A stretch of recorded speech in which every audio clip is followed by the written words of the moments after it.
objetivos fundacionales de fomentar el progreso social, económico y científico de Galicia y hacerlo desde la reflexión, el diálogo y el conocimiento compartido. Pues bien, con esta finalidad, esta tarde abordamos una mesa de debate dedicada a un tema crucial para la cohesión territorial y la sostenibilidad del estado de bienestar. Me refiero a la financiación autonómica.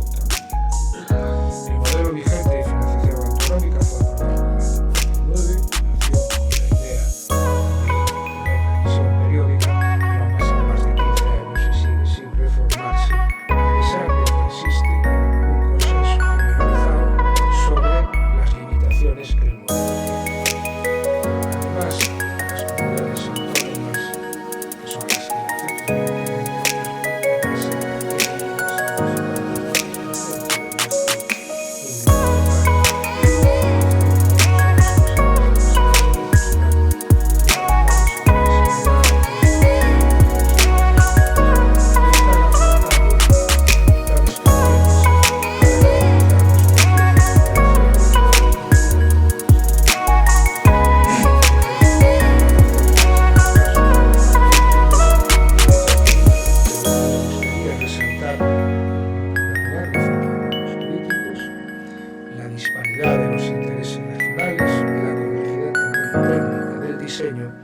y la ausencia de un clima de confianza institucional que lo facilite.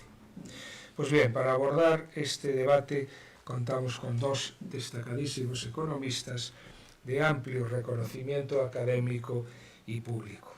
María Cadaval Sampedro, doctora en Economía con mención europea y premio extraordinario de doctorado, es profesora de Economía aplicada en nuestra universidad, donde se ha especializado en federalismo fiscal, descentralización y hacienda autonómica y local. Ha desarrollado una intensa actividad de gestión universitaria, es actualmente directora adjunta de Conlab Galicia y directora de la Cátedra Iberoamericana de la USC, también subdirectora de la Red de Investigadores en Financiación Autonómica y Descentralización Financiera en España. Es un nombre largo que... Su trayectoria ha sido reconocida con el Premio Valentín Paz Andrade de Investigación Económica y ha ejercido como editora invitada en revistas científicas internacionales, siendo colaboradora habitual en medios de comunicación, y combina la investigación académica con la divulgación rigurosa en el ámbito económico.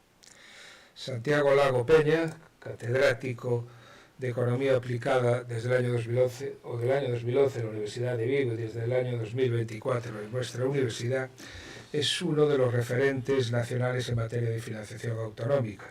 Es director de Conlab Galicia y de IDEAGOP, investigador asociado de FUNCAS y del Instituto de Economía de Barcelona y miembro del Foro Económico del Galicia, del que también es actualmente director. Ha publicado más de un centenar de trabajos científicos en revistas nacionales e internacionales y ha sido consultor para instituciones de primer nivel como el Banco Mundial, la OCDE, la Comisión Europea o la RAND Corporation. Su participación en la Comisión de Expertos para la Reforma del Sistema de Financiación Autonómica en el año 2017 y en el Comité de Personas Expertas para la Reforma del Sistema Tributario lo convierte en una voz autorizada y de referencia en esta materia.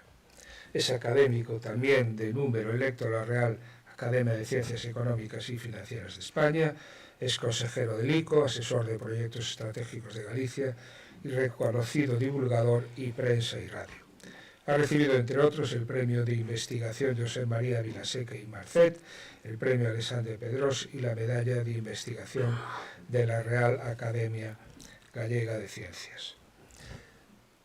Desde esta sociedad económica queremos expresamente agradecer que estéis hoy con nosotros. Sabemos que estáis ocupados y que vuestra generosidad pues ha puesto a disposición la oportunidad de que conozcamos vuestro conocimiento y vuestra experiencia para iluminar un tema tan crucial como es este. Por lo tanto, sin más, os invito a disfrutar de sus palabras y a participar activamente en el coloquio posterior. y me parece que, bueno, muchas gracias, y sin más, María, creo que empiezas tú, ¿no? Sí, muchas gracias, presidente, gracias por la invitación, es un placer estar esta tarde aquí compartiendo con todos ustedes una reflexión sobre un tema que no solamente es recurrente, que no solamente está de moda, sino que es un tema que nos afecta, aunque muchas veces no seamos conscientes del impacto que realmente tiene la financiación autonómica y cómo se configure el sistema de financiación autonómica sobre nuestras vidas, ¿no? la vida ordinaria. Agradezco su presencia esta tarde aquí porque el coste de oportunidad es muy alto. Con este buen tiempo ahí en las puertas del otoño, pues es de agradecer que estén ustedes hoy aquí. Para escucharnos, pero yo diría que más bien para tratar de establecer un diálogo, una conversación en la que tanto el profesor Lago como yo vamos a hacer una primera introducción, pero para a continuación, no sé si debatir, pero sí conversar con ustedes sobre los temas que vamos a poner encima de la mesa. Los gráficos y la información que aquí se va a proyectar está publicada en un documento en línea del Foro Económico de Galicia que firmamos el profesor Lago, yo misma, Jorge Martínez Vázquez y Joaquín Fernández Leiceaga. Este documento, comentaba antes con Emilio Pérez Nieto, lo hemos presentado en junio, 24 de junio del año 2024, en el Congreso de los Diputados y hemos expuesto una especie de diagnóstico, ¿no?, de cuál es la situación del sistema de financiación autonómico y, a nuestro juicio, cuáles debieran ser las respuestas que en esa revisión necesaria del sistema habría que darle. No nos han hecho mucho caso, Emilio, pero seguimos martillando hasta que el clavo realmente llegue a donde tiene que llegar, y en todo caso no será responsabilidad nuestra no haber puesto encima de la mesa la discusión o las discusiones que son principales y esenciales en esta cuestión. Bien, hay una premisa, un punto de partida donde nosotros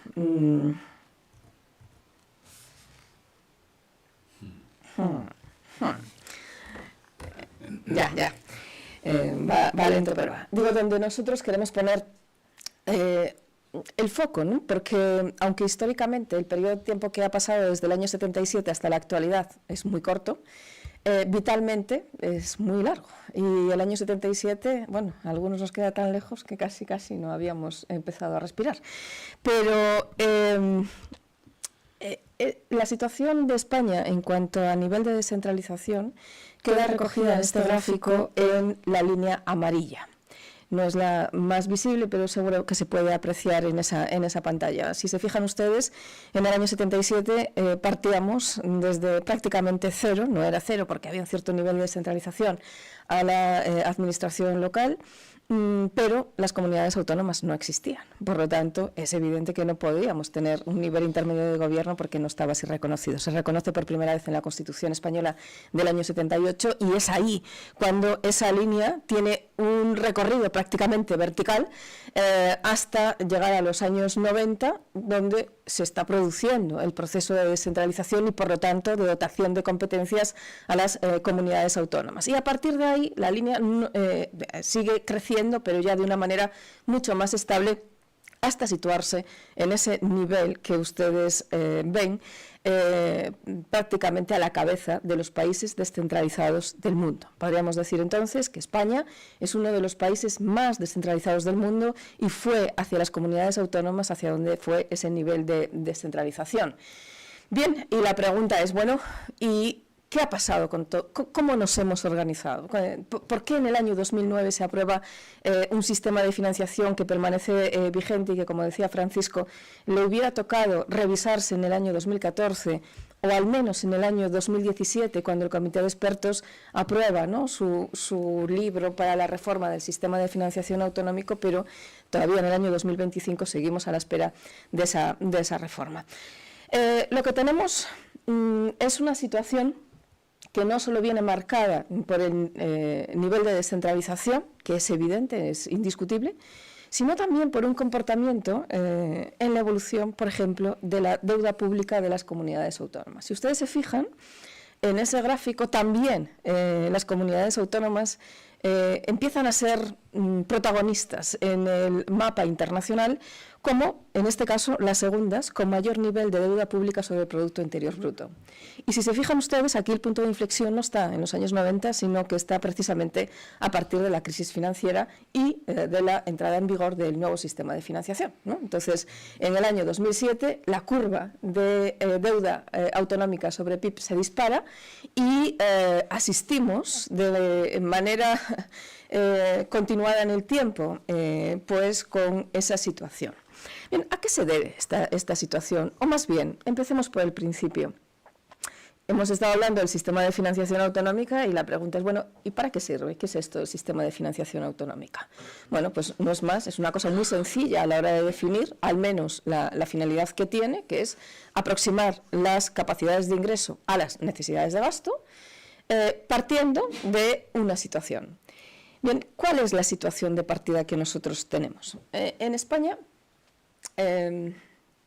estamos en confianza, aunque nos están viendo, nuestro sistema tiene una anomalía de base, y la anomalía de base se llama asimetría. Entonces, hablamos de sistema de financiación autonómica cuando en realidad tendríamos que hablar de sistemas de financiación autonómica. Porque al menos hay dos, que son los que habitualmente conocemos como sistema de financiación de régimen común, sistema de financiación de régimen foral, dos grandes sistemas de financiación. Pero ojo, porque dentro del sistema que llamamos de régimen común volvemos a tener asimetrías. Tenemos asimetrías en Canarias, tenemos asimetrías en lo que llamamos las ciudades autónomas de Ceuta y Melilla, tenemos asimetrías en Baleares, por ejemplo, de manera incipiente, y vemos cómo el comportamiento tampoco es único. Pero, desde luego, la anomalía mayor es el sistema foral. Convivimos con ese sistema foral desde el inicio. Un sistema foral que está reconocido en la Constitución. Lo que no dice la Constitución es de qué manera esos dos territorios, País Vasco y Navarra, han de contribuir al conjunto del sistema. Sabemos que lo hacen a través de un sistema de cupo y de aportación, pero cómo se calcula ese cupo y cómo se calcula esa aportación no es algo que esté escrito en mármol, sino que se podría modificar, aunque ya sabemos que políticamente es muy difícil o muy complicado, pero es en parte el origen de buena parte o una parte sustancial de las discusiones que tenemos en la actualidad. Les decía, sistema de financiación autonómico responde fundamentalmente a ese esquema que tenemos ahí. ¿En qué consiste el esquema? Bueno, hagámonos la pregunta que tenemos que hacernos. ¿Qué recursos necesitamos? ¿Para qué gasto? Esa es la respuesta que tiene que dar el sistema de financiación autonómica. Y aquí empezamos a profundizar un poquito más, y cuando decimos ¿para qué gasto?, nos encontramos con una primera dificultad, que es que tenemos que definir cuáles son las necesidades de gasto que tiene que cubrir el sistema de financiación. Podríamos tener un sistema donde la necesidad de gasto sea población, es decir, si usted tiene pues 3 millones de habitantes tiene tanta necesidad, si usted tiene 5 millones tiene esta otra, y si tiene 11 millones tiene esta otra. Pero no parece que sea muy acorde a la realidad de la prestación de los servicios que tienen que hacer las comunidades autónomas. Recordemos, servicios básicos del estado de bienestar, educación, sanidad y servicios sociales. ¿Por qué recalco la segunda de las cuestiones? Porque, como saben, tiene un peso relativo sobre el gasto autonómico muy importante, y además ese gasto no es homogéneo, no es igual en todas las comunidades autónomas, sino que varía en función de las características de la población. Pues bien, lo que se ha acordado es que esas necesidades de gasto en realidad no son la población de los territorios, podrían serlo, pero en nuestro caso no son, sino que es lo que se llama las necesidades de gasto por población ajustada, que no es otra cosa que la población ponderada por el peso relativo de servicios como la sanidad o la educación, que hacen que fragmentemos la población, la pirámide poblacional, y en base a eso ponderemos nuestras necesidades de gasto. Esta es una de las cuestiones que está en revisión, porque las comunidades autónomas, por ejemplo, más envejecidas, están reclamando un mayor peso relativo de esa parte de la población que consume más recursos de sanidad, entre ellas, evidentemente, la nuestra. En el otro cajón, en el otro lado, en la otra columna, ¿qué es lo que tenemos? Dice, vale, una vez que tenemos definidas cuáles son las necesidades de gasto, ¿con qué ingresos contamos?, ¿no? Y como pueden ver ahí, tenemos, por un lado, los ingresos tributarios autonómicos, dentro de los cuales entran 3 tipos: los tributos propios autonómicos, una parte minúscula de todos los recursos de los que disponen las comunidades autónomas, tributos cedidos y tributos compartidos, que es el grueso de la cesta tributaria que se reparte a las comunidades autónomas. Pero después tenemos una serie de fondos que tratan de atender aquello que llamamos la nivelación. Y la nivelación, en realidad, lo que quiere decir es el reparto. ¿Cuánto repartimos? ¿De qué manera repartimos? Y ¿hasta dónde queremos que llegue esta nivelación? Bien, hasta el año 2009 la nivelación en España era total y supuestamente a partir del año 2009 la nivelación en España es parcial, atiende al 75%. Pero no es la realidad. Lo que está sobre el papel al final acaba, no sé si trampeándose, pero sí al menos acaba complementándose de tal manera que nacen 3 fondos: Fondo de Garantía de los Servicios Públicos Fundamentales, el Fondo de Suficiencia Global y el Fondo de Convergencia Autonómica, que acaban nivelando el 100%.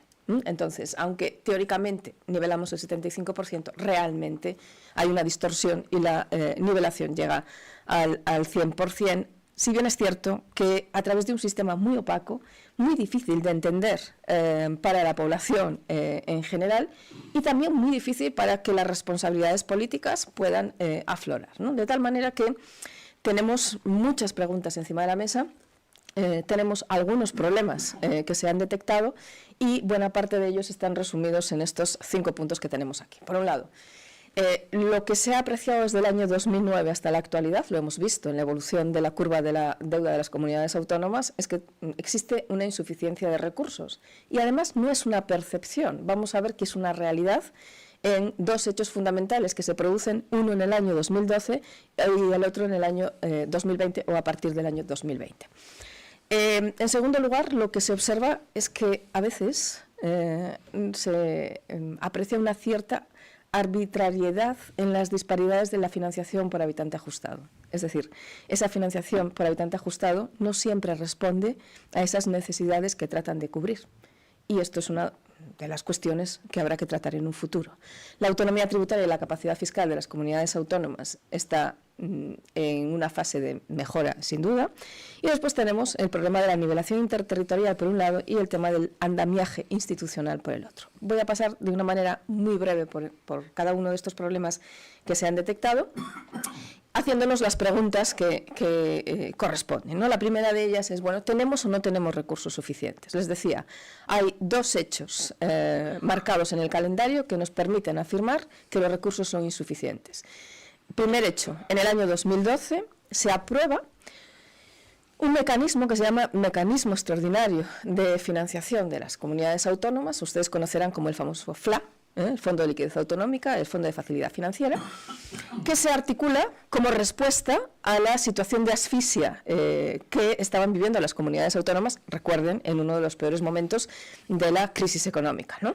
Entonces, lo que se hace es, no se reforma el sistema de financiación, pero de manera paralela se inyectan recursos en el sistema a través de un mecanismo extraordinario que permanece en la actualidad, por lo tanto, lo extraordinario casi se acaba convirtiendo en ordinario, que va financiando a algunas comunidades más que a otras, luego veremos la situación de cada una de ellas, y que complementa el sistema de financiación. Por ello, las tensiones que se estaban produciendo en el sistema se tapan solo temporalmente a través de esta fórmula extraordinaria de financiación para las comunidades autónomas. Pero y en esto, cuando en el año 18-19 parecía que empezábamos a levantar cabeza, llega la COVID-19, año 2020, y con ella pues el hundimiento, ¿no?, de la actividad económica, de la recaudación impositiva y por ello también de los recursos con los que contaban las comunidades autónomas. Se produce un agujero que hay que tapar. Y que el gobierno tapa de una manera, de nuevo, extraordinaria. Recordarán aquel escudo que se aprueba y aquellos 16.000 millones de euros que en el año 2020 se inyectan a las comunidades autónomas, porque recuerden, son estas las que tienen las competencias de sanidad, y lo que estaba tensionado en el año 20, si había algo que estaba tensionado por encima de lo demás, era el sistema sanitario. Bien, no solo 16.000 millones de euros, sino que se les perdona a las comunidades autónomas la compensación negativa de la liquidación de los impuestos, es decir, tendrían que devolver dinero y no lo han devuelto por razones obvias. Se les compensa, se les transfiere la compensación del IVA que se les retuvo en el año 2017, algo así como 3.000 millones de euros.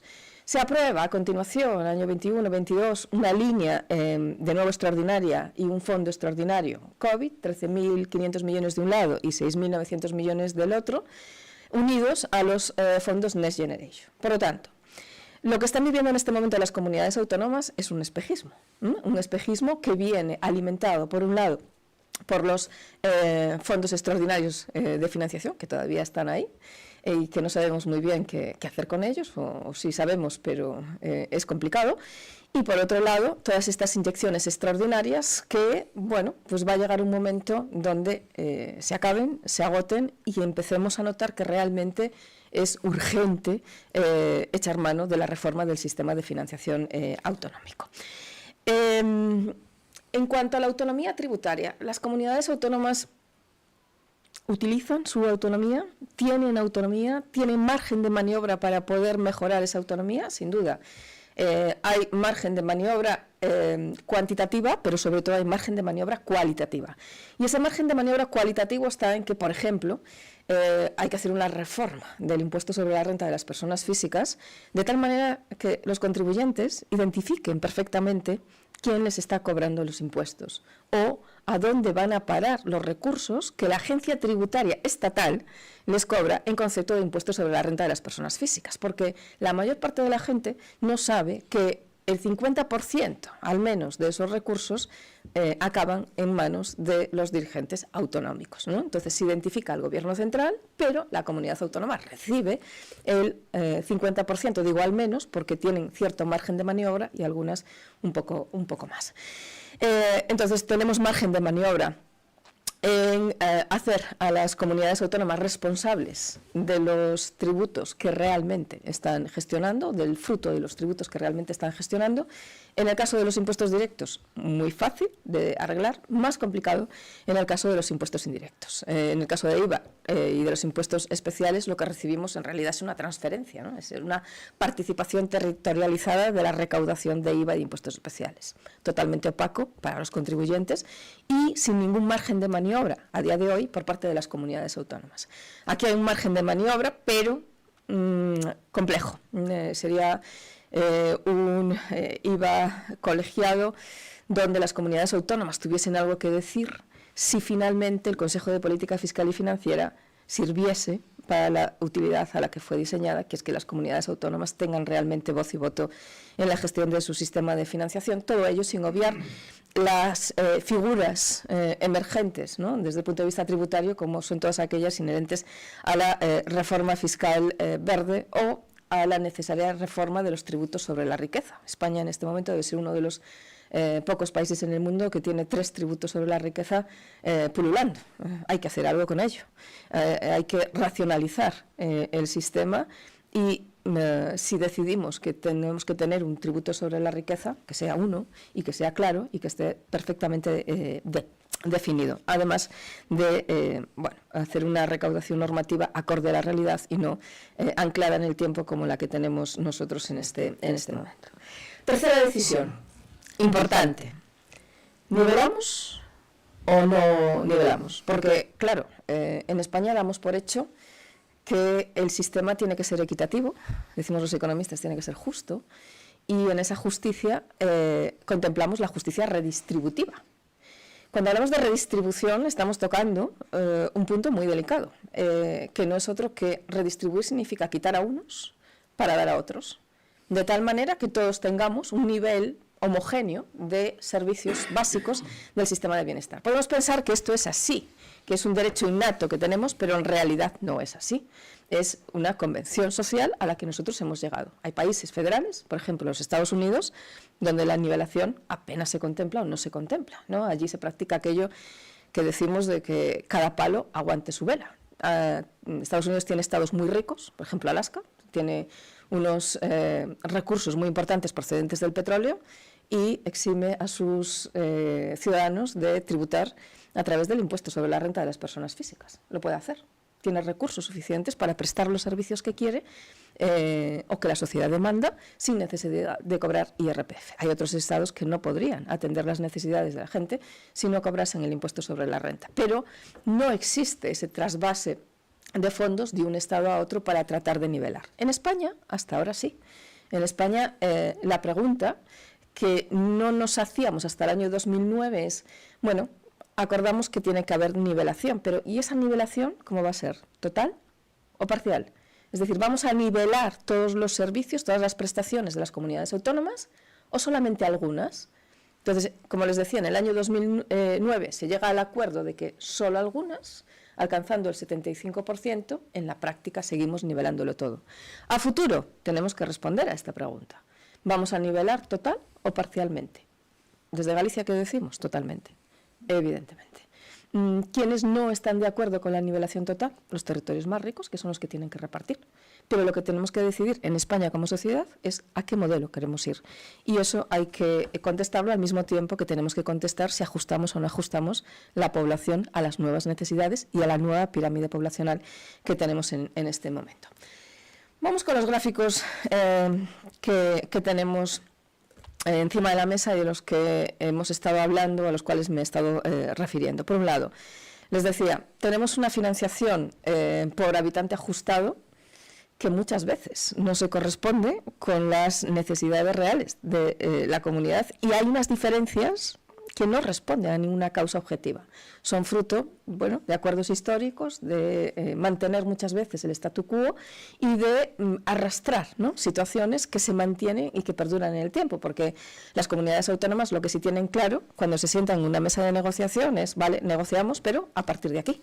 A mí me dejas como estaba, al menos, y luego a partir de aquí ya veremos qué parte del pastel me voy a llevar a mayores. Pero lo que yo tengo me lo conservas. Eso es lo que explica, en buena parte, pues esa diferencia de la financiación por habitante ajustado entre Cantabria, por ejemplo, o la Comunidad Valenciana. Cantabria es la línea más alta que tenemos ahí y la Comunidad Valenciana está entre esas tres comunidades que están a la cola de la financiación por habitante ajustado. Cuando escuchamos a nuestros colegas valencianos quejarse, pues tenemos que decir, tienen razón, ¿no? Aquí hay algo que no está funcionando bien y su financiación no es correcta.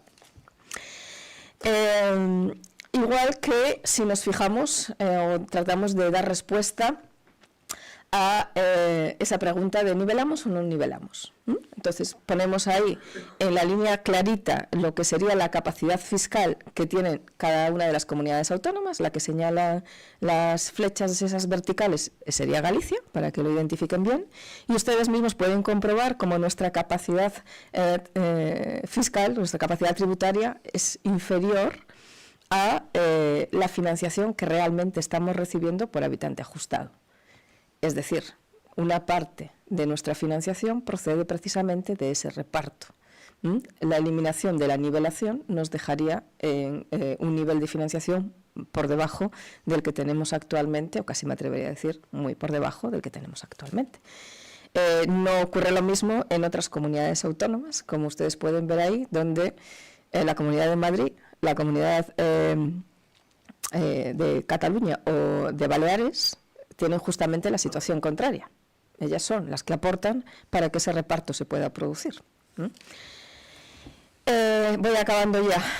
Y nos quedan dos gráficos a los que antes también me refería. Aquí tienen el uso que han hecho las distintas comunidades autónomas de aquel mecanismo extraordinario que les decía que se crea en el año 2012, el mecanismo extraordinario de financiación o el mecanismo extraordinario de liquidez. Hay tres comunidades autónomas que llaman la atención, ¿verdad? Una de ellas, la primera en color morado, es Cataluña, la segunda es la Comunidad Valenciana y la tercera es la Comunidad de Andalucía.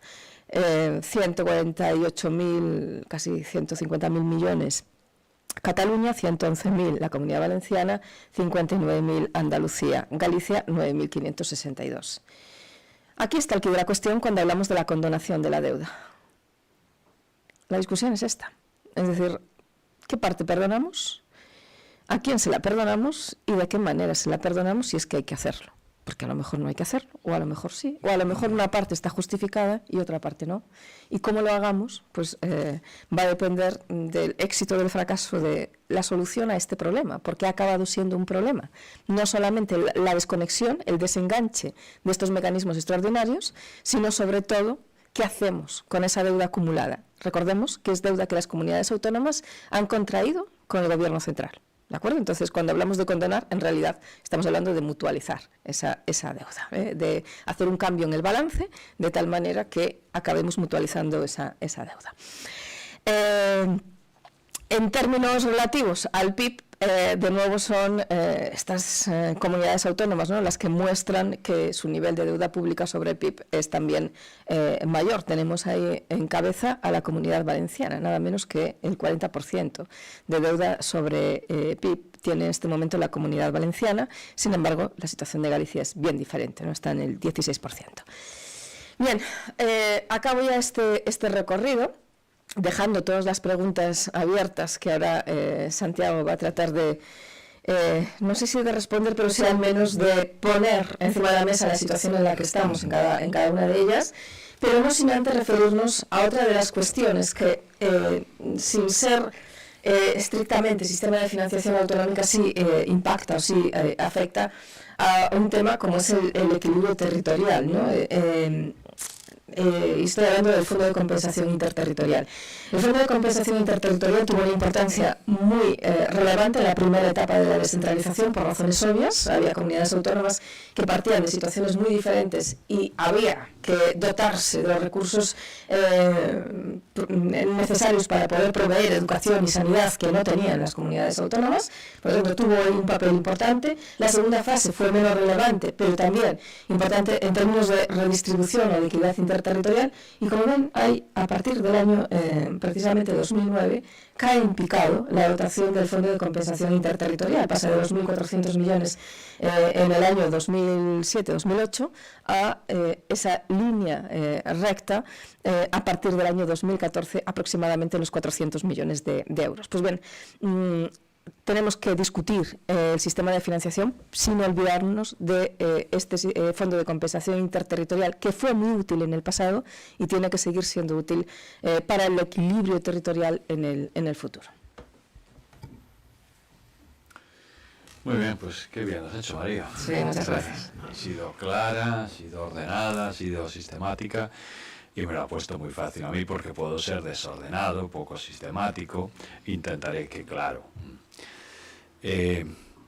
para entender lo que nos está pasando ahora y los debates sobre financiación autonómica y deuda y condonación de deuda, hay que tener en la cabeza dos momentos políticos y 4 documentos. Los dos momentos son la investidura de Pedro Sánchez, la del año 23, y la investidura de Salvador Illa en el año 24, en el grado 24, prácticamente un año después.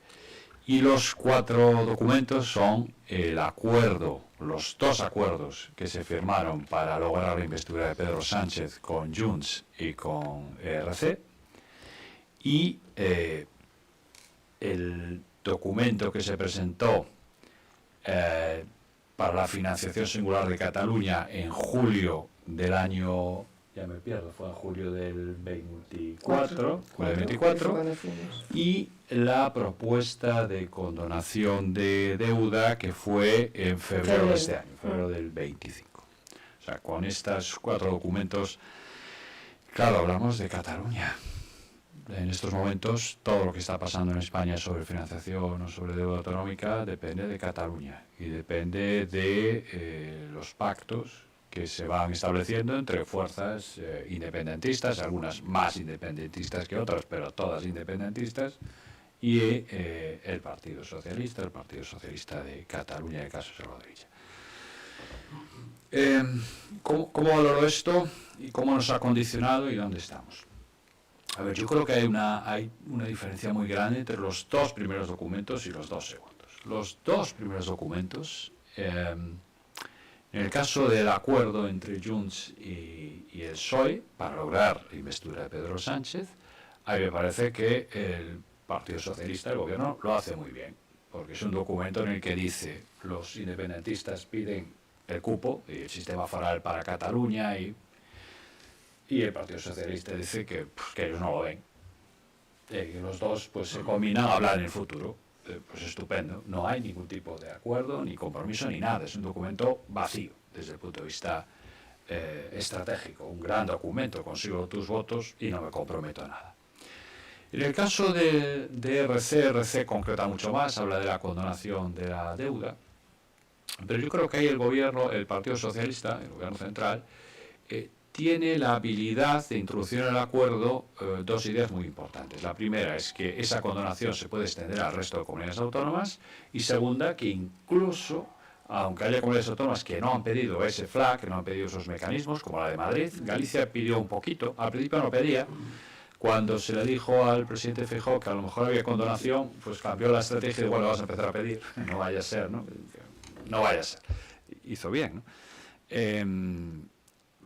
Pero bueno, la realidad es que se introdujeron esas dos cláusulas y yo, cuando, a la luz de esos dos documentos, pues bueno, hombre, no eran grandes avances, no eran grandes reformas, no es lo que necesitamos, pero no estaba especialmente preocupado, una indefinido y el otro, bueno, esto es extensivo a todos, es cierto, hay un argumento, yo no soy muy amigo de las quitas, pero es verdad, y esto es cierto, que en los años de la gran recesión lo que pasó con la deuda autonómica no tiene parangón en el mundo. Ningún país del mundo, los gobiernos autonómicos vieron aumentar tanto su deuda. El gobierno central fue bastante austero, muy austero en las transferencias e hizo que las comunidades autónomas tuvieran que recortar, y aquí en Galicia recortamos especialmente, y aún así se generó mucha deuda. Frente a eso, como bien contaba María, la pandemia se siguió otra estrategia, y por tanto uno puede decir, os abandonamos hace 10 años, 12 años, bueno, pues una parte de esa deuda os la retiramos, ¿no? Es un argumento que yo creo que tiene su valor, hay que ponerlo encima de la mesa al lado de los problemas de riesgo moral, de que la deuda hay que pagar, las deudas hay que pagarlas, pero yo creo que ahí no estaba muy preocupado, me lo sintetizo en esto, no estaba muy preocupado. Claro, la cosa cambia cuando vemos el documento de finales de julio, yo estaba ya el primer día de vacaciones, yo no me lo creí. Yo cuando me dijeron que salía, eso es imposible, no puede salir. Eso sí que sale, no, dije, eso es un fake, eso es una filtración, ese documento no puede ser, ¿no? Entonces cuando, bueno, como era el primer día de vacaciones, pues dije, estoy de vacaciones y no lo voy a ver más a fondo, ¿no? Y en vacaciones decía, bueno, a lo mejor es un mal sueño, ¿no? Y cuando llegue a finales de agosto, pues que esto ya no. Llegué a finales de agosto y seguía allí el documento, ¿no?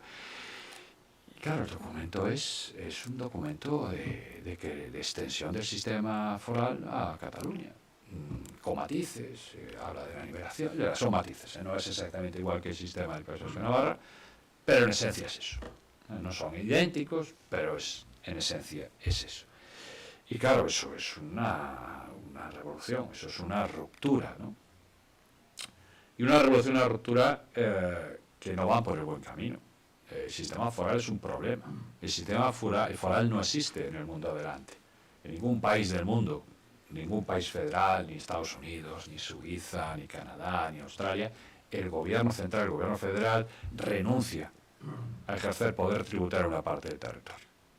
Pues que el poder tributario está en el corazón del concepto del Estado. Por tanto, renunciar a eso, es mucho renunciar. Nadie lo hace. Aquí, País Vasco y Navarra.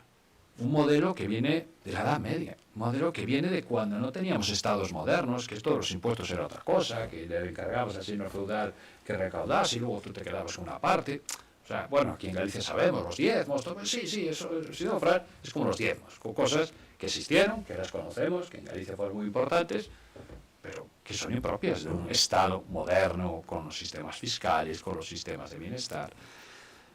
Bueno, ¿qué ocurre? Que está la Constitución. Es verdad que la Constitución no dice que los vascos no tengan que pagar sus gastos de comunidad.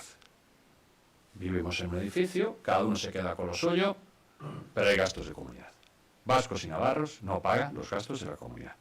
Les estamos financiando las competencias estatales. Con lo que ponen, no llega ni para pagar los intereses de la deuda pública española. No llega a pagar su cuota.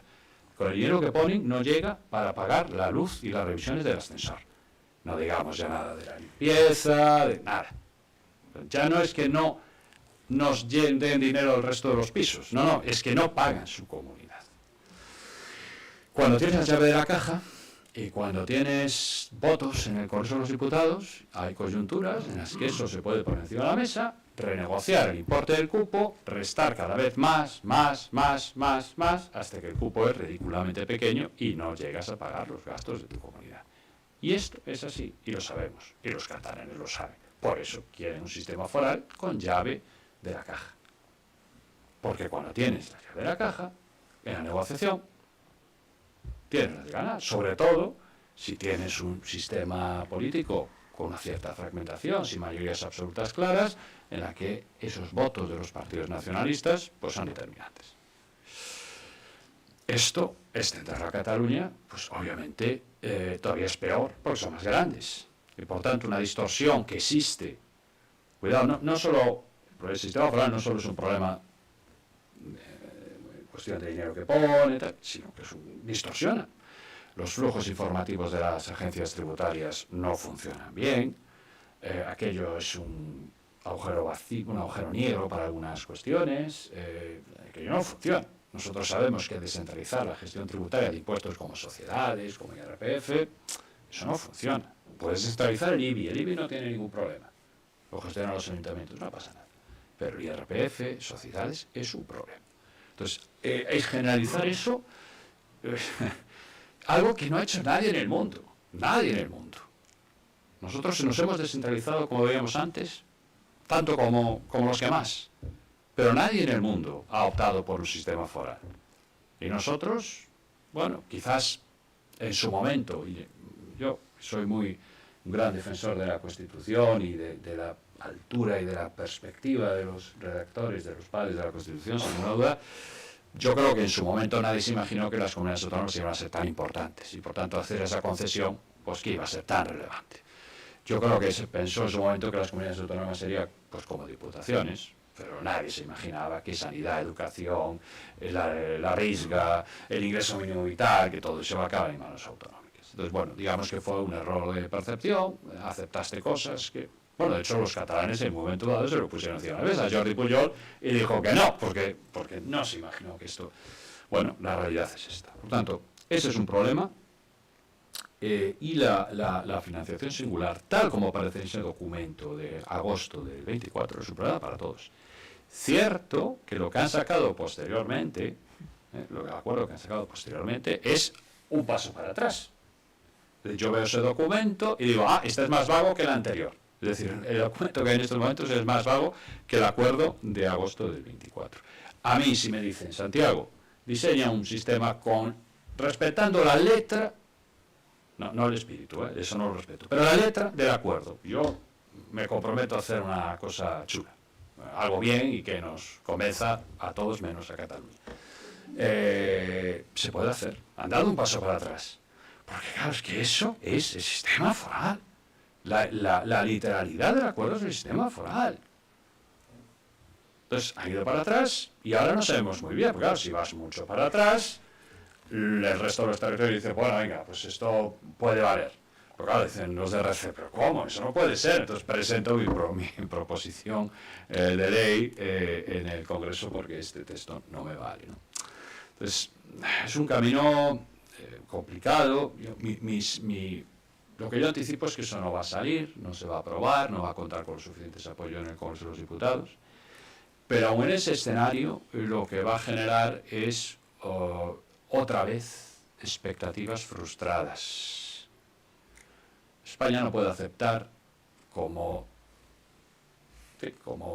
verdad absoluta o como dogma que tenemos que aceptar y que respetar que lo que se aprueba en Cataluña, bien está. Oiga, mire, no, eso lo dijo un presidente hace muchos años, luego nos llevó a unos problemas, pues esto es algo parecido. Lo que te gusta a ti puede que no nos guste a los demás y puede que no sea bueno para el país. Entonces, me parece que generar esas expectativas puede acabar provocando de nuevo un problema político en Cataluña. Porque si tú has acordado algo que se parece mucho al sistema foral, como ya no me voy a sentar a hablarte de retoques en el sistema de financiación común, no voy a admitir pues el nivel de precios o nivel de renta, entonces vas a ganar 1% aquí. ¿Qué me está usted contando? Estábamos hablando de otra cosa, una ruptura del modelo. Entonces a mí esto me preocupa, porque si sale es un problema, pero si no sale, va a ser un problema político que a lo mejor tarda muchos años de nuevo en resolverse, ¿no? Y la condonación de la deuda. A ver, ya he dicho antes que a mí me parece que una condonación parcial pues se puede defender con ese argumento de, bueno, cometimos un error, acumulaste una deuda desorbitada, vamos a una parte de eso, Eso lo puedo entender. En el grupo de expertos, en el libro blanco, había posiciones polares, los que estaban a favor de las condonaciones, los que no. Yo me situaba en un terreno intermedio, defendía reestructuración, pero no quita. Pero puedo aceptar una quita parcial. Ahora bien, depende de cómo se haga. Depende de cómo se haga. Si la quita parcial se hiciera en el mismo importe per cápita para todo el mundo, o por habitante ajustado, pero por simplificar, por habitante, es decir, que todos tuviéramos la misma reducción por habitante que para un gallego, la operación tendría varias ventajas muy importantes. La primera, no premias al que se ha endeudado más, porque en realidad la condonación es igual para todos. En segundo lugar, en realidad, y esto los empresarios y los economistas que lo van a entender perfectamente, en realidad pues es como dos empresas dentro de tu grupo empresarial que consolidan cuentas. La deuda de una empresa con la otra pues es un activo y un pasivo. El activo de uno es el pasivo de otro y el pasivo de uno es el activo. Es así, ¿no? Entonces, en realidad nosotros lo que estamos haciendo es consolidando. La deuda de las comunidades autónomas ya está emitida, es deuda del Tesoro, el Tesoro está pagando intereses por esa deuda. Y el Tesoro en estos momentos está recibiendo intereses de las comunidades autónomas y en algunos casos está recibiendo la devolución del principal. ¿Vale? Es como si fueran dos empresas dentro de un grupo que consolida. Entonces, en realidad, condonar deuda, cuando lo miramos como grupo consolidado, en realidad es un apunte contable. No cambia el patrimonio neto. El patrimonio neto de nosotros como españoles no cambia. ¿Qué quiere decir? Si yo, como gallego, debo 300 euros y me lo debo a yo mismo, como español, si condono, la posición neta es la misma. Mi riqueza neta es la misma. Porque nos debemos el dinero a nosotros mismos. ¿Qué ocurre? Que si la condonación es asimétrica, lo que ocurre es que yo como gallego, pues imaginaos, me descuentan 100 euros de deuda y como español pierdo 300 de activos, o 200, o lo que sea. ¿De acuerdo? ¿Esto qué implicación tiene? Que el texto que está encima de la mesa nos da, si lo aceptamos esto, luego voy a explicar hasta ahí media, luego me paro, pero voy a explicar un poquito más. Si yo acepto la condonación, tiene que ser que no salga perdiendo, con ese equilibrio entre activos. Si salgo perdiendo. ¿Qué pasa? Que la propuesta que hay encima de la mesa salgo perdiendo. Como gallego me descuentan 200 de deuda y como español pierdo 300 de activos. Salgo perdiendo. Como si voy al banco y me tengo un depósito de 100.000 y una hipoteca de 80 y dicen, no debes nada y ya no tienes depósito en el banco. Digo, hombre, no, esto no me vale. Si es igual, puedo decir, bueno, venga, pues vale, ¿no? Pero cuando son importes diferentes, no vale. Y el problema es que los importes son diferentes, son muy diferentes. A Galicia nos falta, pues en el entorno de los 1.800 millones. Podemos discutir, puede haber algunos matices, pero si nos dan poco más de 4.000, nos tendría que dar 6.000. Y ahí estaríamos, pues, equilibrados, ¿no? como nos dan 4, pues no nos gusta y no tenemos que estar de acuerdo con eso. Otra cosa es que si se hace, decir que no. Eso es un problema. Una vez que se hace, dices que no. ¿No? Esto es digamos que es una negociación en varias fases. En la primera fase te niegas, porque no estás de acuerdo con la operación. En la segunda discutes el reparto de los importes, pero una vez que se va a hacer, si se aprueba, y yo creo que tampoco va a salir, creo que no va a salir, pero si se llegase a aprobar, sería una fase en la que puedes escoger entre algo malo y algo peor. Lo malo es aceptar una condonación por menos de lo que te toca, y lo peor es decir que tú no, nada. Es verdad que, claro, esto tiene una complicación, porque dices, bueno, vale, ¿y qué gano yo si me condonan deuda? O me tienes menos pasivos. Bien, pero ¿eso en qué se traduce? Bueno, pago menos intereses. Bien, eso es bueno. Pero ¿voy a poder gastar el dinero en otras cosas? Ah, no.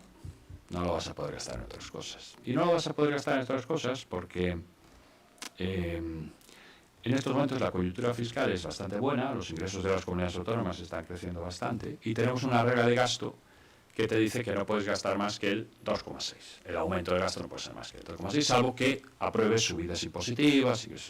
Entonces, lo que está ocurriendo en estos momentos es que tenemos capado el aumento del gasto en un nivel bajito que casi todos estamos incumpliendo en España. Y eso hace que aunque metas dinero adicional no lo puedes gastar. No lo puedes gastar. En estos momentos el problema de las comunidades autónomas no es no tener recursos. Hay algunos casos que sí, Valencia, pero no es el problema general. En Galicia, por ejemplo, no es el problema, sino el gasto. Entonces, aunque te meta mucho más dinero, aunque te meta, no lo puedo gastar. Los intereses no computan. Con lo cual, es verdad que la pérdida no es... La pérdida de renunciar a la quita no es tan grande como sería si yo pudiera coger ese dinero y pues gastármelo en más sanidad, en educación, bajar impuestos, no sé, hacer cosas. No es así. Hay que matizar, claro, es verdad que tener una deuda más baja, pues por supuesto que es mejor, te mejora tu rating, las otras emisiones pues van a ser a tipos más bajos, tienes menos carga de deuda, tu déficit va a caer, tu ratio de deuda va a caer, por tanto, mejoras desde el punto de vista, es como si estuvieras mejorando tus ratios de la empresa, bien, pero no puedo gastar más, puedo mejorar mis ratios de empresa.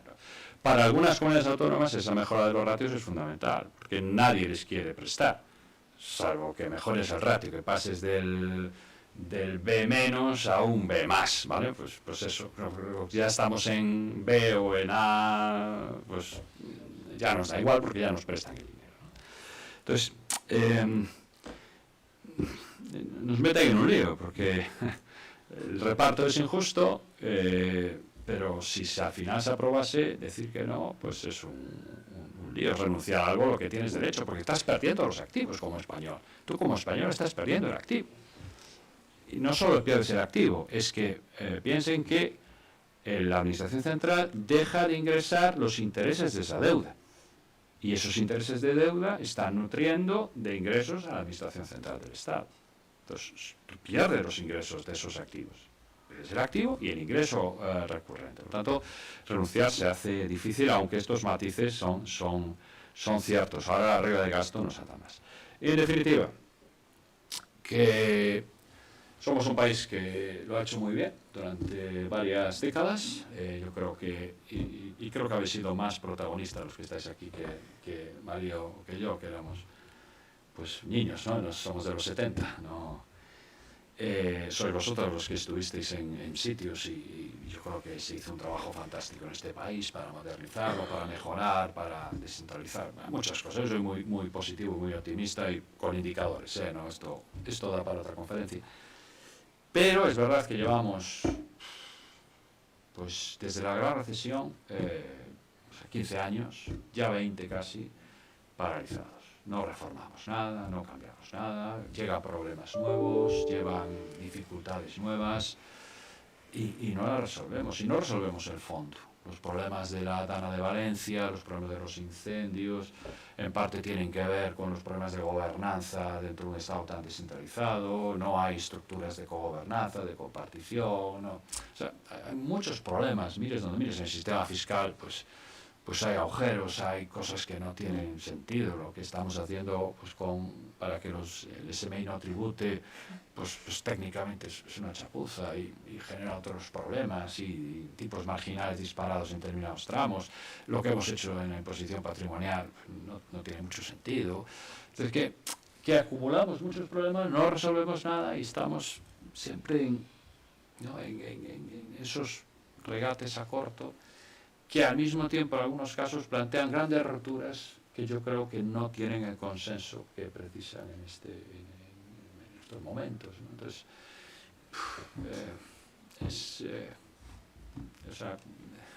mi sensación, hablando de María, como expertos en economía pública, es frustración, ¿no? Frustración, porque ya tenemos los informes de reforma tributaria, de financiación autonómica, tenemos informes y cosas, sabemos lo que tenemos que hacer y hay consensos, bastantes consensos, pero bueno, por unos motivos u otros la polarización tampoco nos ayuda, no estamos haciendo nada. Entonces, algo que estaba muy bien, pues es como una empresa, que es fantástica, montas una gran idea, una gran empresa, como no vayas actualizando, como no vayas reformando, como no vayas despidiendo a algunos, contratando a otros, cambiando departamentos, pues al final esa empresa acaba siendo una empresa no tan buena, ¿no?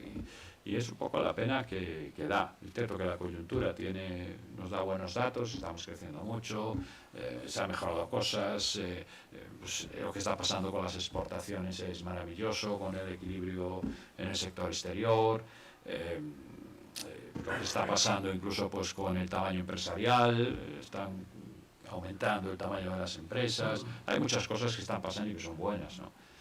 Pero todo lo que tiene que ver con acción colectiva, con decisión colectiva, a mí me cuesta mucho. Veo cosas que se han hecho en el mundo, en la parte laboral, que sí, que hubo una legislatura en la que se han hecho cosas, se han acordado cosas con los agentes sociales, pero en general llevamos mucho tiempo sin nada, administración de la reforma de la administración, sí, y es un poquito desesperante. Y con esto concluyo, mi idea es que no se va a quedar atascado en el Congreso de los Diputados, pero nos va a complicar más que haya una reforma de la financiación autonómica, que resolvamos bien los mecanismos porque ese 20% no le llega a Cataluña ni a Valencia, ¿eh?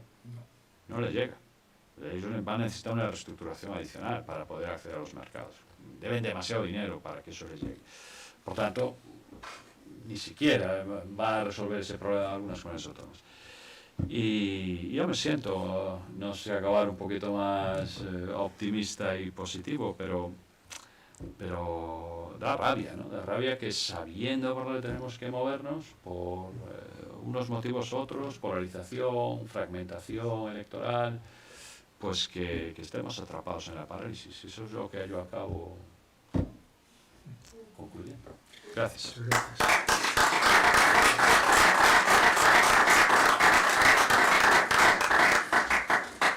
Bueno, después de la brillante y precisa exposición de nuestros invitados de hoy, pues abrimos el turno de preguntas, de coloquio.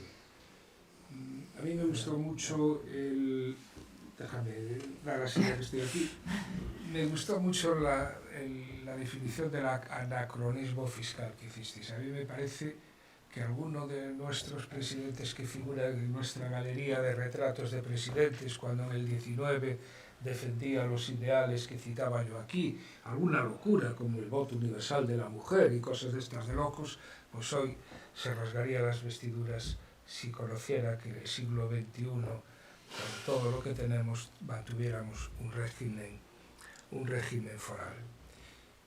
Hay un problema con la deuda, que es por ahí va mi pregunta, el tema del orden. Bueno, yo creo que centrasteis muy bien el tema de deuda y el tema de financiación, que son dos cuestiones.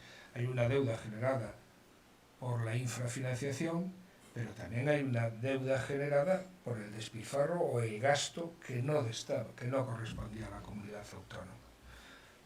Bueno, no sé, a mí me parece que hay que enfocar las dos cosas a la vez, no tiene mucho sentido, como creo que decías ahora al final, poner un parche a una rueda que tiene 5 pinchazos. Un parche no llega, hay que pinchar más. Y, digamos, para concluir mis preguntas, el tema de la ordinalidad que tan de moda está en la financiación, bueno, desarrollarlo, si podéis desarrollarlo un poco, lo consideráis como un elemento crucial en este modelo, sobre todo con el modelo, con la frase que decía María, ¿no? Introducir racionalidad al sistema. Me quedó como gran titular de la jornada de hoy. Muchas gracias. Sí, pues, a ver, la ordinalidad tiene todo el sentido cuando hablamos de personas. Es lógico que si tú ganas pues 60.000 euros brutos, después de pagar IRPF, pues tengas más neto que el que gana 50. Hombre, es lógico, ¿no? Cuidado, con esto rompemos un poquito. Cuando tienes hijos, pues uno que gane 50 puede acabar, si tiene bastantes hijos, puede acabar pagando mucho menos IRPF y por tanto teniendo un sueldo neto mayor que el de 60. Así que incluso algo en el que estamos todos de acuerdo, que oye, es el que va, bueno, pues cuando hay hijos, cuando hay necesidades diferentes, estamos dispuestos a aceptar que se rompa con la ordinalidad. Pero como criterio general entendemos que el pago de impuestos no puede desordenarnos. Oiga, yo pongo, pero no puede ser que ponga tanto que acabe siendo más pobre que el vecino que pone menos, ¿no? Pero cuando hablas de financiación autonómica y hablas de servicios públicos, la traslación, que se plantea desde Cataluña, fundamentalmente no es tan directa y es otra discusión distinta. Eso es, los gallegos, o sea, los catalanes merecen tener una mejor educación y sanidad que los gallegos, ¿o no? Haciendo el mismo esfuerzo fiscal. Claro, tenemos menos rentas. Como tenemos menos rentas, recaudamos menos y por tanto tenemos peores servicios. Bueno, en Estados Unidos a esta pregunta dicen, sí, si usted vive en Luisiana, pues va a tener peores servicios públicos que si vive en... No sé. Pero en España no.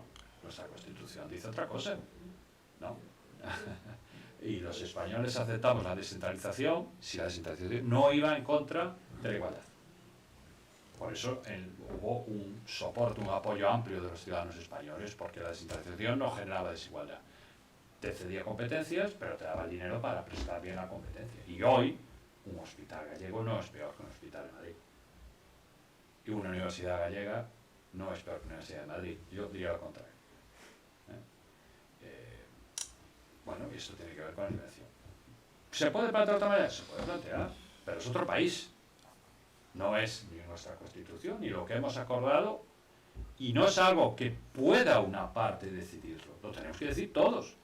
Si todos aceptamos que es lógico que los más ricos tengan mejores servicios públicos, cambiamos la Constitución, seguimos el procedimiento correspondiente para cambiar la Constitución, y a partir de ese momento, bueno, pues si no te gusta lo que tienes en Galicia, emigra, como hacen los americanos en Estados Unidos. Si no me va bien esto, cojo y me voy. Pongo mucho para lo que recibo, me cambio de estado.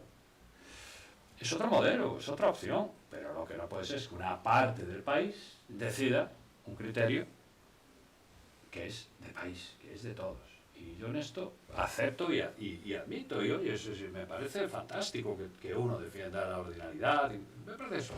Primero, no es lo mismo en el terreno de las rentas privadas que los servicios públicos, y segundo, lo que dice la Constitución es otra cosa. Lo que dice la Constitución es, lo que habla es de igualdad, y de liberación, y habla de todas esas cosas. Entonces, bueno, a mí no me gusta, a mí me gusta que haya esa liberación y esa igualdad, me parece que es algo importante en un país, que hay que articular y estoy dispuesto a hablar sobre cosas, porque es cierto que lo de Valencia, por ejemplo, pues es injusto el maltrato que recibe Valencia. Su deuda tiene que ver fundamentalmente con su mala financiación, hay otros factores, pero fundamentalmente es una financiación. En Cataluña no, Cataluña tiene una financiación más o menos en la media, pero ha gastado más, y eso ha generado... por eso el problema, si todos los que tienen la deuda muy grande fuera porque estuvieron mal financiados objetivamente hablando, claro, entonces el problema era más sencillo. Porque el mismo argumento que dices, oye, te condono porque te traté mal en el pasado, mirad, a estos les hemos transferido esta pasta menos de la que les tocaba. Venga, vamos a echarles una mano porque...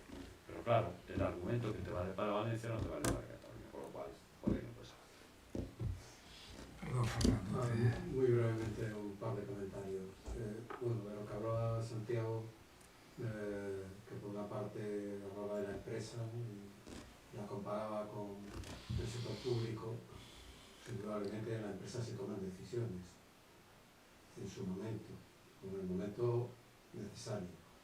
En el ámbito público hay muchos informes, hay muchos debates, pero no hay decisiones.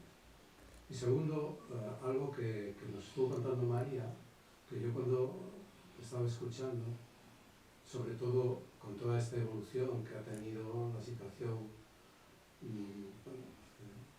económica de nuestro país, claro, desde la gran recesión se han ido adoptando acuerdos, todos esos fondos que se han ido creando, que lo que se traduce es que han sido decisiones a corto plazo y se han ido poniendo parches. Pero no se ha afrontado ya en ese momento lo que había que afrontar, que era un análisis de la situación, de financiación y tomar decisiones en ese ámbito mucho más profundas, ¿no? Entonces yo creo que en el ámbito público lo que tenemos es un déficit de políticos, que sí había antes, con todos sus defectos, y que tenían una visión mucho más a largo plazo, había mucha más generosidad a la hora de afrontar la toma de decisiones que hoy no hay. No puedo más que darte la razón, más teniendo a uno de esos presentes aquí en la sala, ¿no? Teniendo aquí a Palmou. Es evidente que antes los políticos eran de otra pasta y las decisiones se tomaban porque había que tomarlas y porque había necesidad, ¿no? Es cierto, pero la situación que nos ha tocado vivir es esta, es una situación donde los extremos, ¿no?, y la polarización política marca la vida diaria, no solamente en el Congreso de los Diputados, sino que se acaba traduciendo en estas decisiones que hay que tomar que finalmente no se toman. Y no se toman por una de las cuestiones que apuntaba antes Santiago y que no debemos perder de vista, ¿no?, y que además hace casi un presagio. La situación en Cataluña, que ahora está calmada, probablemente en un corto periodo de tiempo vuelva otra vez a revolucionarse. Cuando comprueben que el Congreso de los Diputados no va a sacar adelante, diría yo, afortunadamente, ninguna de las dos reformas que hay ahora mismo encima de la mesa, de que ese principio de ordinalidad, ¿no?, que parece ser una cosa incluso de orden, en realidad lo que está haciendo es topando la nivelación o la redistribución. Lo que quieren poner es un techo a la redistribución.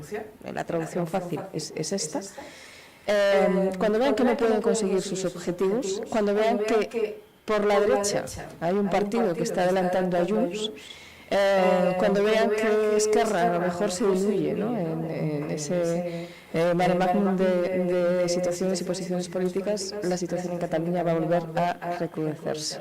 Y si en España no hay una mayoría sólida y suficiente, pues la reforma seguirá siendo muy compleja. Yo no sé si habrá que seguir aprobando parches, pero lo que sí es cierto es que la reforma no se ha abordado y no se va a abordar en profundidad en un corto periodo de tiempo.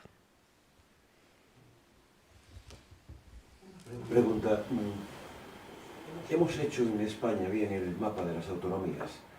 No. Lo digo por lo que he visto de Cantabria, que me sorprendió muchísimo, y La Rioja. Es decir, al final llegas a la conclusión de que es mejor tener una diputación que una comunidad autónoma. Esto lo explicaba en clase el otro día, en asignatura de reflexión fiscal, claro, cuando hablo del tamaño óptimo de las jurisdicciones y el servicio y las economías de escala y tal. Y entonces les pongo el modelo teórico y sale muy bien, la curva, todo, y bueno, pero claro, luego la práctica es más complicada, porque si tú a una comunidad autónoma de 300.000, que no llega a 300.000 habitantes, le quieres dar un Sergas, y le quieres dar un sistema universitario, y le quieres dar, eso, los costes fijos son una locura. Y evidentemente vas a tomar decisiones disparatadas, porque o sea, es como si le das a la ciudad de Vigo, que seguro que el alcalde lo estaba contento, pero que le das un Sergas y le das un sistema universitario, le das todo, y digo, oiga, pero esto no es la escala, no es la escala. O sea, además, es muy evidente, si tienes comunidades autónomas que son 25 o 30 veces más grandes, ahí, economías de escala, y eso es un problema con La Rioja, es un problema con Cantabria. Yo creo que para el volumen competencial que tenemos ahora, que más o menos es el mismo, hay matices, la policía, tal, pero el 95% es lo mismo. Yo creo que Galicia es el tamaño, las dos Castillas, Galicia, pues es un tamaño razonable, 3 millones de personas, ya es un tamaño razonable, ¿no? De economías de escala. ¿Qué tendríamos que tener? Pues si quieres comunidades autónomas de ese tamaño, oye, pues con otras competencias. Lo hacemos un poco las corporaciones locales, aún deberíamos hacerlo más, pero lo hacemos, ¿no? Las competencias obligatorias no es igual para Santiago, Coruña o Vigo que para Chandrés a la Queixa, ¿no? No son las mismas competencias. Las comunidades autónomas, sí, el café para todos. A ver, la simetría da ventajas, simplifica. Las asimetrías hacen todo más complicado. Pero claro, si cometes el pecado original de darle el mismo rango a La Rioja que a Andalucía, pues claro, lo que luego no puedes hacer es ser simétrico en competencias. Incluso, yo creo que en parte los problemas en Cataluña, lo veíais en el gráfico antes, el nivel de descentralización es tan alto que es muy difícil darle una simetría, o sea, más competencias de gasto a Cataluña que tenga sentido, porque ya tiene casi todo. O sea, tú miras Alemania, miras Suiza, nosotros, o sea, cuando tú le explicas a la gente, tus amigos, tus colegas que vienen de fuera, el suizo, tenéis toda la sanidad, toda la educación, todo tal, sí, decidimos el precio, tal. Joder, lo tenéis todo, ya. Entonces, ¿cómo le vas a dar algo más? Aquí puedes dar matices por la policía, penitenciaría, pues son cosas, el grueso ya está en manos autonómicas. Entonces, quizás el querer extenderlo a todos, a lo mejor, pues, un modelo, pues, yo creo que era lo que tenía en la cabeza los redactores de la Constitución, un modelo con Cataluña, Galicia, el País Vasco, con más competencias, y otro con menos competencias, ¿no? De hecho, durante mucho tiempo, como os acordaréis, pues la sanidad, había un territorio un territorio insalud, y luego y en educación hasta el año 2001, pues había territorio MEC, eran 10 comunidades todavía, todas las de 143. Quizás si hubiésemos hecho eso, como ya tienes más que los demás, está reconocido, bueno, pues oye, ya me han reconocido, ¿no? Quizás, pero una vez que llegas a ese nivel tan elevado y tan simétrico, se lo pones muy complicado. Es que fijaos dónde estamos allá arriba ya. Si me comparo con Alemania, tiene mejor lo que es tiene mejor instituciones, tiene mejor estructurado, pero por ejemplo, competencias tributarias, España es líder en la Unión Europea. No hay ningún país en la Unión Europea en el que los gobiernos regionales tengan más autonomía que los españoles. Ninguno. Y en el mundo estamos en el top 5. Suiza, Canadá, Estados Unidos y Australia un poquito por encima de nosotros. Nosotros muy por encima de Alemania, de Austria, no hay nada que ver. Entonces, hemos llegado a unos niveles de transición tan elevados que esa asimetría... Y bueno, yo creo que el asunto del tamaño es muy complicado. Conciliar una comunidad autónoma de 300.000 habitantes con querer tener todos los servicios médicos de todos, que al final... es cuestión de simplemente oiga, es que no da, o sea, no tiene escala, no hay escala para tener un Sergas completo en La Rioja, no hay escala. O todas las carreras, todo el mapa de no puedes, eso no tiene sentido. ¿Qué sería lógico hacer ahí? Bueno, pues oye, coordinar servicios, mira, esto no lo tienes, esto te mueve y tal. Es que es muy difícil políticamente decirle a los de La Rioja, no, mira, vosotros no vais a tener más que estas 5 carreras, solo vais a tener... Bueno, nos pasa dentro de Galicia, cuando tú creo que con todo el sentido clínico, mejor para el paciente. Cierras un paritorio en Berín, tienes un gran lío, cuando en realidad un paritorio en el que hay un niño a la semana es un riesgo. No hay práctica clínica y eso es un problema. Yo nunca estaría allí. Yo me voy a Ourense. Total, es una vez, 2, 3, 4 veces en tu vida que haces eso. O sea, parir, me refiero. Bueno, nosotros ninguna de ellas. Pero no es algo que digas, bueno, es que creo que todas las semanas allí con la ambulancia. No, vas muy de vez en cuando en una etapa de tu vida. Es mucho mejor ir a un gran hospital que ir a una... Pero, claro, eso llenas... Uy, yo voy a ser menos que... No, pues aquí te pongo un ginecólogo... ¿Y qué hace? Nada, porque aquí no hay partos. viene uno a la semana, ya, bueno, estamos allí, ¿no? Y no tiene sentido. O sea, que a veces, yo estoy de acuerdo con lo que plantean los políticos, pero creo que a veces somos los propios ciudadanos, ¿no? Los propios ciudadanos alimentamos eso, ¿no? Es decir, que no aceptamos y no asumimos pues, los costes de las cosas, que los servicios cuestan dinero. Claro, porque me estoy liando, pero tengo que poner este ejemplo. Porque para que se vea que los que defendemos lo público y la economía pública, pues también podemos ser muy economistas y hasta muy duros de corazón, como dirían algunos. Tenemos un tratamiento que le amplía la vida a una persona 3 meses y el tratamiento cuesta 1 millón de euros.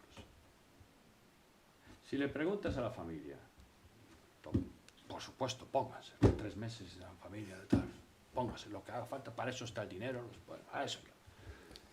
Mire, cubrimos el 50%, el otro 50% lo cubre la herencia. Ha tenido una vida muy feliz, no merece la pena, mire, adelante. No puede ser, o sea, no puede ser. Creo que necesitamos más madurez y más pedagogía. Bueno, me río con todo ya sé que es dramático, pero claro, es que a veces nos planteamos eso. Es decir, oiga, algo que aumenta la vida de alguien 2 meses, lo que cueste. No hacemos eso. Para una vida vale infinito. Pues, entonces, pues estaríamos todo el día las carreteras haciendo todo. Oiga, pues no, esto cuesta tanto dinero porque, claro, que no queremos que nadie se muera, ponemos... Oiga, no, al final la vida es un equilibrio y nosotros hacemos eso continuamente, ¿no? Entonces, me parece que necesitamos ciudadanos más maduros a la hora de entender esto. Y bueno, pues hay muchas situaciones. He puesto aquí 2 ejemplos, pero hay muchas en educación. O sea, que si lo paga lo público, adelante. Si me piden cofinanciación privada, me adapto. Eso no puede ser. O sea, no puede ser. El dinero es de todos. No puede ser que la gente no sea consciente de los costes. Y no sé esto a qué venía, pero lo explicaste muy bien.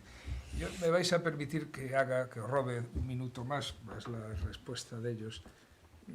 La relación de la ausencia de presupuestos durante estos años con lo que estamos tratando, o de lo que queráis opinar. Me parece que es un tema que está también sobre la mesa y que me gustaría conocer vuestra reflexión. Bueno, empiezo yo y acaba Santiago porque seguro que pone algún otro ejemplo que lo entendéis mucho mejor, pero muy breve. Yo impartimos una materia de introducción a la hacienda pública en 3º del grado de economía. Y teníamos la suerte todos los años de que nos tocaba, pues ahora empezamos en septiembre y nos tocaba el tema de presupuesto en octubre, ¿no? Y entonces hacíamos coincidir en el tiempo lo que era la explicación en clase con lo que estaba aconteciendo. Era fantástico porque los chavales lo entendían perfectamente. Bueno, hace un montón de tiempo que no podemos hacerlo, ¿no? Porque nos estamos remitiendo en este caso a un presupuesto que fue aprobado en el año 23.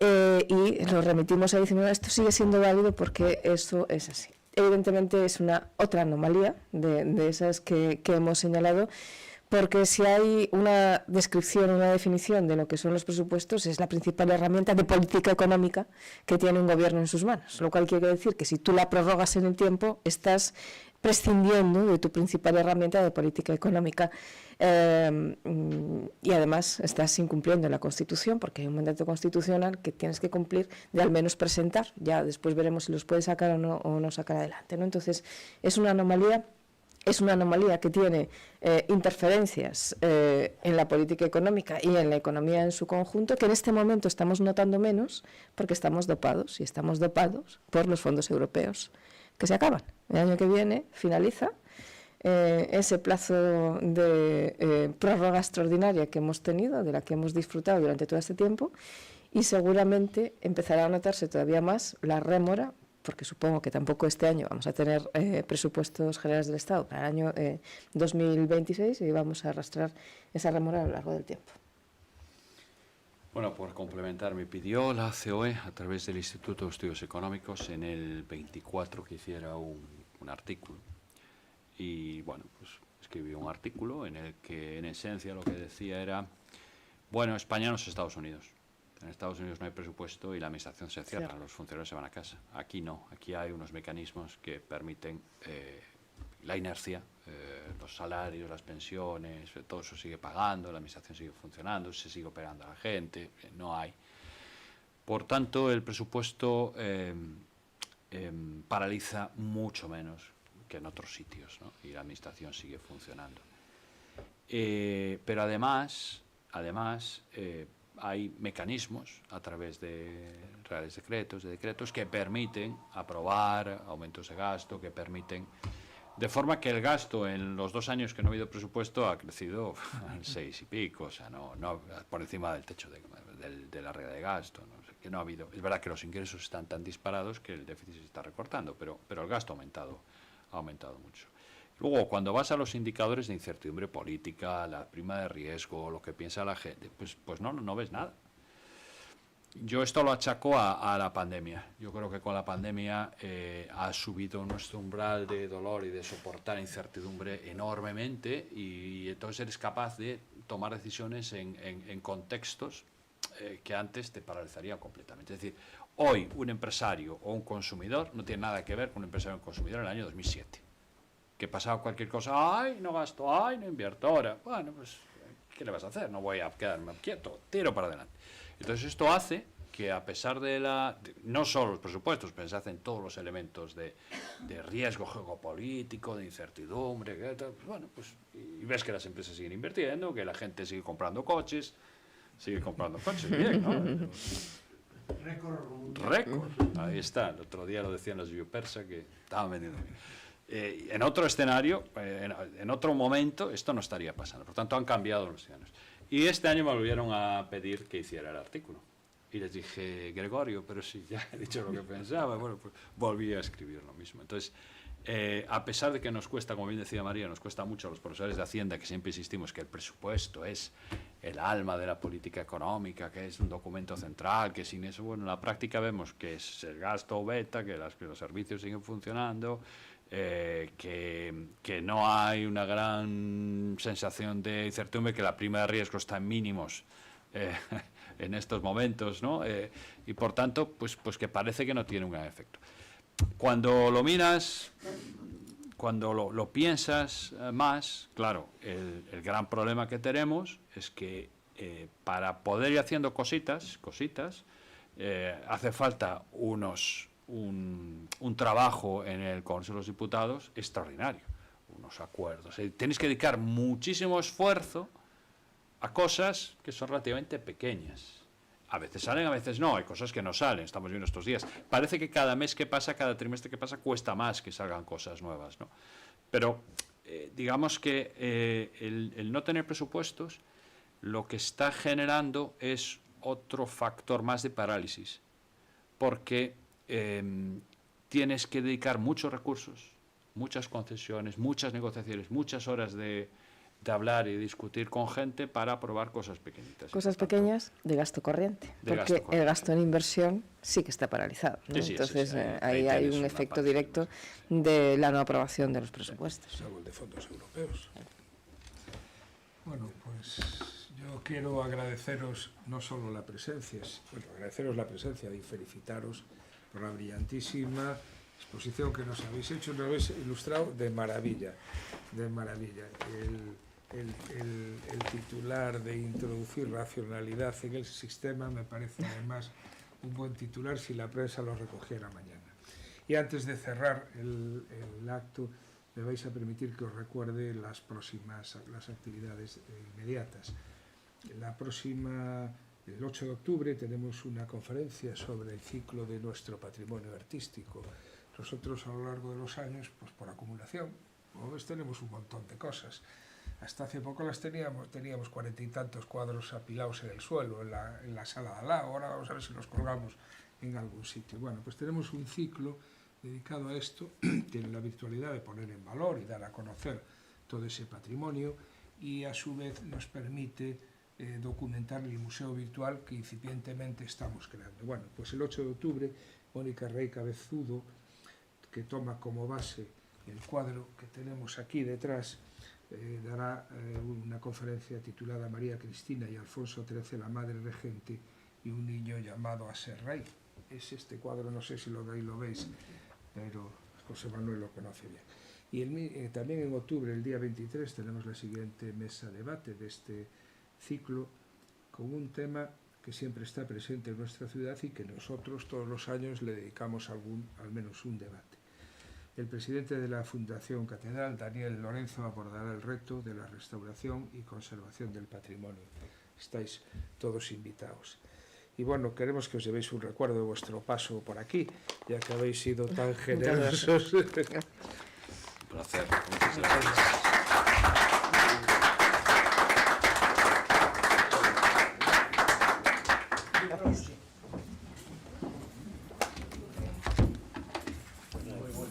Muy brillante y encantado de... Bueno, nada, un placer. Magnífico. Encantado.